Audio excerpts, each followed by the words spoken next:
Imagine walking down a cobblestone alley in 16th century Europe under the dead of night. The air is thick with the stench of disease, and the only light comes from a flickering candle inside a hidden room. On a wooden table lies a freshly stolen human corpse, cold and pale. Standing over it is a man holding a silver blade. In a world where opening a human body was considered an unforgivable sin against God, this man was willing to risk everything. It was a capital crime punishable by death, but this man was willing to risk the gallows, the church's wrath, and his own sanity just to look inside. This is not the story of a madman. It is the story of Andreas Vesalius, the rebel who had to steal from the dead to teach the living how to survive. If you are ready to uncover the darkest archives of history, leave a like right now to support our medical investigation. For centuries, humanity was trapped in total medical blindness. But one man's dark obsession was about to tear the veil away.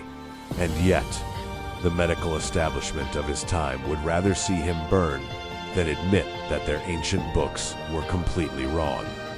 But the most horrifying detail of all is what Vesalius had to do to prove his point.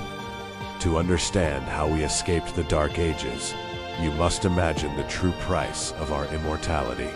For over 1,300 years, the entire civilized world followed the medical teachings of one single man, a Roman physician named Galen.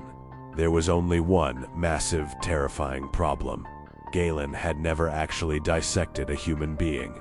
The Roman Empire had strictly forbidden the cutting of human flesh. So Galen spent his life dissecting pigs, monkeys, and dogs, blindly guessing that human insides were exactly the same. For over a millennium, doctors treated human patients based on the anatomy of animals.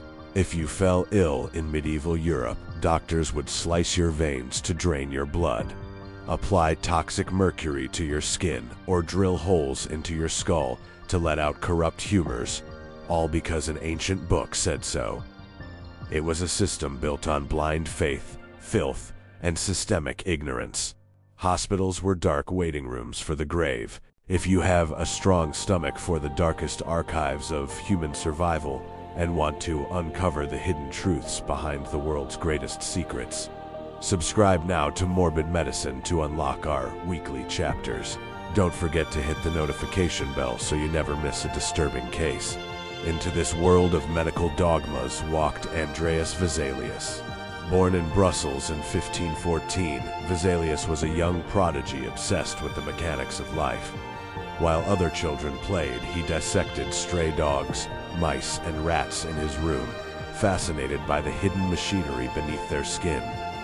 When he became a professor of surgery in Padua, Italy, at the shockingly young age of 23, he realized a devastating truth. The textbooks he was forced to teach were a lie. Human anatomy did not match Galen's descriptions. The human breastbone did not have 7 segments like a monkey's. The liver did not have 5 separate lobes like a dog's. The medical world was killing millions out of sheer arrogance. But Vesalius couldn't just tell them they were wrong. He needed proof. And in the 16th century, proof had a dark price. In his era, proof could only be found in one place: the cemetery. Vesalius became a ghost in the night.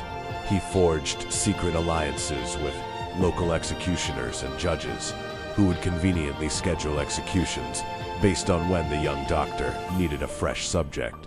Alongside his dedicated students, Vesalius would wait in the shadows of the gallows. The moment the guards walked away, they would cut down the rotting bodies of hanged criminals, stuff them into large sacks, and carry them through the dark streets back to his private laboratory. The atmosphere inside that hidden room was suffocating. Their refrigeration did not exist. Vesalius had to work at a terrifying speed, racing against the clock of rapid decomposition. Under the dim, wavering glow of waxed candles, smelling the overpowering stench of rotting flesh, he systematically peeled back layers of human skin, muscle, and bone. He was doing something entirely forbidden. If the local religious authorities caught him, he would be branded a heretic, a necromancer, and likely executed on the very gallows he robbed. Yet, his obsession was absolute. He carefully documented every single nerve, every hidden artery, and every intricate muscle fiber, mapping the human body with the precision the world had never seen before. But this still didn't solve the real horror. The local graveyard eventually ran out of fresh executions, forcing Vesalius to take even more desperate and terrifying measures. He began breaking into family tombs, digging up freshly buried graves with his bare hands, fighting off the howling stray dogs that roamed the cemeteries. In one famous instance, he discovered the decaying remains of a notorious criminal chained to a gibbet outside the city walls. The body had been picked apart by birds, but the skeleton remained intact. Vesalius knew what he had to do.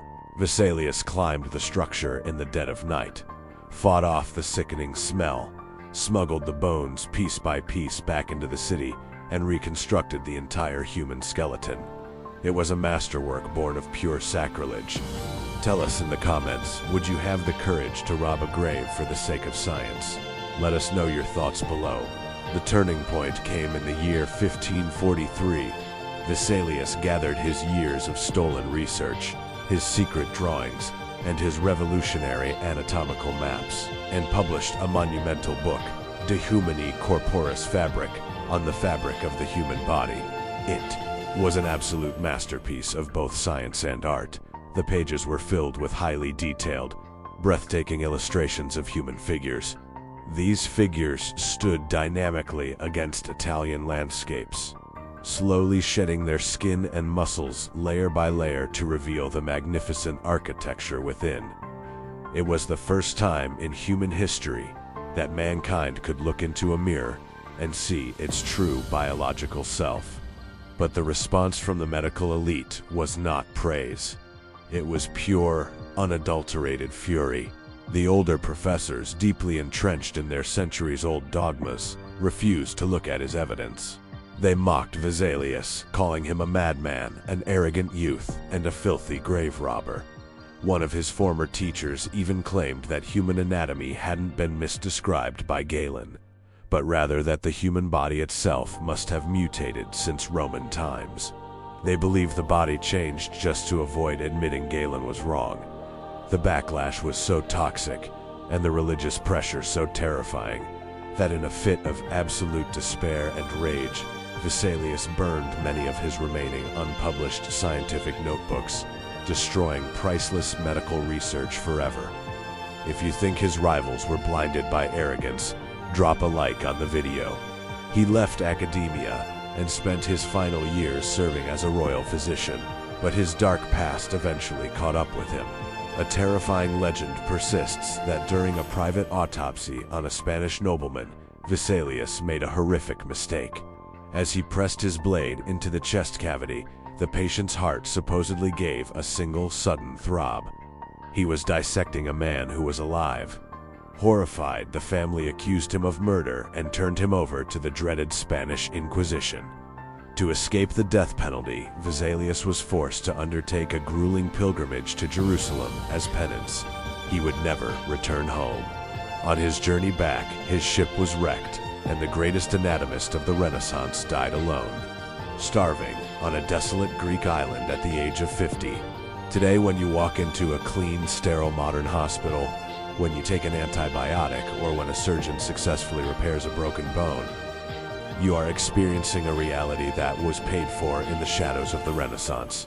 We live in an era where we can peer inside our own bodies with the click of a button, completely forgetting how this incredible medical freedom was actually achieved. Our world was built on the backs of stolen corpses, a secret midnight grave robbing, and a young doctor who was willing to lose his soul to save our lives. Andreas Vesalius looked into the abyss of death to hand us the keys to life. And that dark, visceral truth is the ultimate price of our immortality. Make sure to subscribe to Morbid Medicine and share this video with someone who loves historical mysteries. Thank you for walking through the dark archives with us. Until next time, keep guarding your sanity.